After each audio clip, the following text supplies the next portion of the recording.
শুভ দুপুর বন্ধুরা। আজকে আমার লাঞ্চ মেনুতে আছে গরম ধোয়া ওঠা ভাত আর সাথে ইলিশ মাছের তেল, যেটা কাঁচা লঙ্কা দিয়ে ডলে খেতে না দারুণ লাগে, দারুণ, জাস্ট বলে বোঝাতে পারবো না। তোমরা কারা কারা খাও এরকম তেল দিয়ে লঙ্কা দিয়ে ডলে, আমাকে জানাবে তো। আর আজকে রান্না হয়েছিল আলু ভাজা, যেটাও খেয়েছি।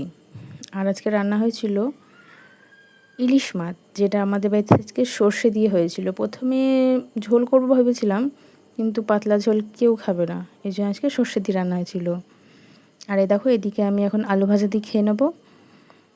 তোমরা কারা সর্ষে দিয়ে খেতে পছন্দ করো আর কারা কালো জিরে দিয়ে কাঁচা লঙ্কা দিয়ে পাতলা ঝোল খেতে পছন্দ করো, আমাকে একটু জানাবে তো।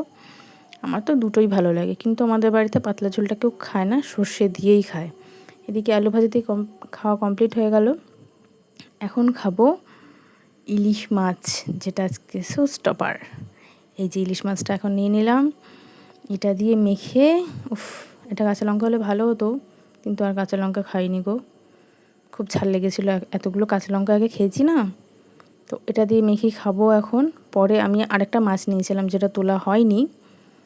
তো আজকের ভিডিওটা এখানেই শেষ করলাম, কালকে আবার দেখা হবে নতুন একটা ভিডিওর সাথে। Tata, bye bye.